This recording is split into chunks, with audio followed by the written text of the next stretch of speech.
Known affectionately as the Western Lama by the Dalai Lama himself, Lama Surya Das is one of the foremost Western Buddhist meditation teachers and scholars, one of the main interpreters of the Tibetan Buddhism in the West, and a leading spokesperson for the emerging American Buddhism. Lama Surya Das has written many books, including his new one out this week, Buddha Standard Time, Awakening to Infinite Possibilities of Now. Joining me in the studio to discuss his new book and the philosophy behind it is Lama Surya Das. Thank you so much for joining me today. It's a pleasure to have you. Thank you, Jen. It's nice to be here. So what inspired you to write Buddha Standard Time?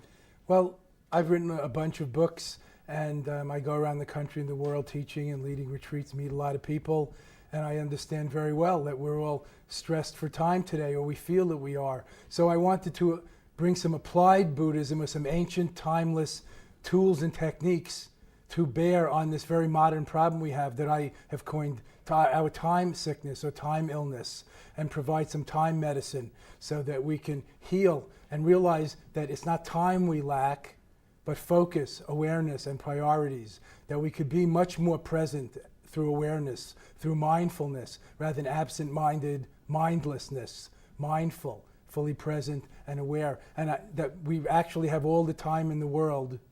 It's just a matter of how we use it rather than abuse it, because time is life. Life is time.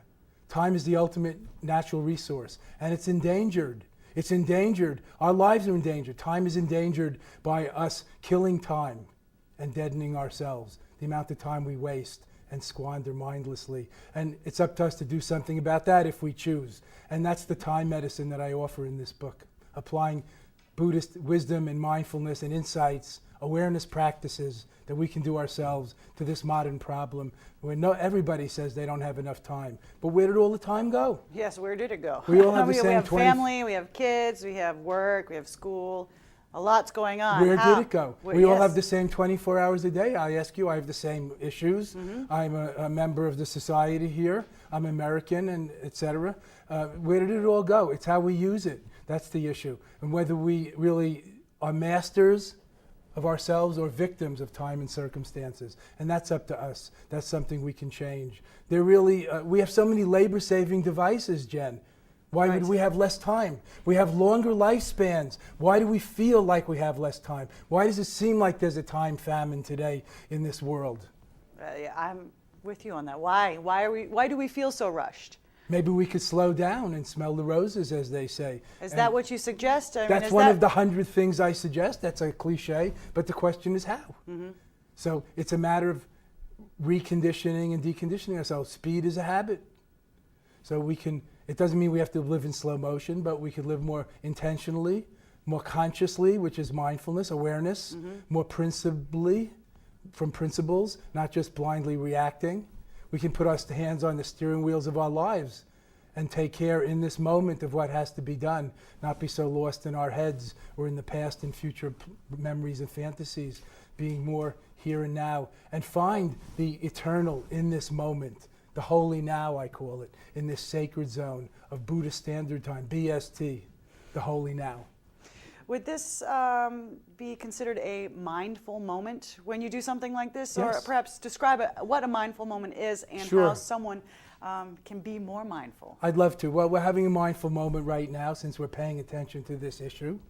Hopefully we're not overly multitasking and we're really doing what we're doing and even enjoying it. But a mindful moment is intentionally attending to the present moment, being fully present and accounted for. You know the downside of mindless driving and mindless living. Nobody can defend mindlessness, really. So mindful is the antidote to that, mindfulness. Lucid, present, non-reactive attention to the present moment, aware of things as they are. And this is the root of wisdom and really seeing reality as it is, not as we would imagine it to be. So we can have a mindful moment right now if we just breathe in and breathe out. Everybody, breathe in and breathe out. And one more last time, breathing in, calming and clearing the mind. Breathing out, relaxing and smiling. right there, a mindful moment, an instant meditation, American meditation. Right. Meditate as fast as you can. Exactly. As they say, to be I was funny. like, yeah. But who doesn't have time to perforate an intense claustrophobic day with a little 30 seconds of mindful breathing, awareness, centering, and arriving, and relaxation? Everybody hears about meditation. Meditation isn't very airy-fairy, mystical. You don't have to believe in anything or convert to any ism to be aware, to meditate, to be more conscious, to go deeper into your sacred life, your inner center, whatever you may call it, the higher power, the inner power. I don't mind. But we all have time for this. We can make time for ourselves in our life. It's a very loving thing to do, to take time to take care of ourselves, to make time for ourselves and each other. For example, mindful listening. Wouldn't that make us a better partner? Technically, I would think so, yes. Yes. So I often hear that from women to men. You don't listen. Yeah, So mindfulness has a lot of virtues and benefits. It's a good way to be friends with true benefits. Right. And it has very few downsides, if any. Mindlessness is where the downsides are. So there's a lot in this book of exercises, of also some jokey things just to change our minds, like choose the longest line on the supermarket just once and see what you go through. That's an To interesting recondition concept, your, yeah. and then you won't be disappointed if it takes longer. True. And you never know, that might be the fastest one. Maybe that's why people are lined up there, because they're moving through, and the particular other one, cashier is, somebody's hung up with their credit card transaction or returning things. You never know. Or you could meet somebody in line, or you could You might read meet your something new. soulmate in line, who knows, That's a or your possibility. long-lost high school friend. Right. You never know. So if you take time to, as you said, smell the roses, to live your life, we all have all the time in the world. It's just a matter of how we choose to use it. And I think this is a very important subject today, time medicine for our time sickness. And this is not a time famine era. We have more speedy communications and travel. Yes. We have more interruptions from technology. And how do you stop that from happening? Just turn it off? Well, if you can turn it off temporarily, some part of the day. I mean, I try to take off some part of the day and be off the grid to meditate and to sleep. I turn off my electronics and just have one emergency phone line, for family and emergencies. But some people take a news fast for the weekend or for a whole day.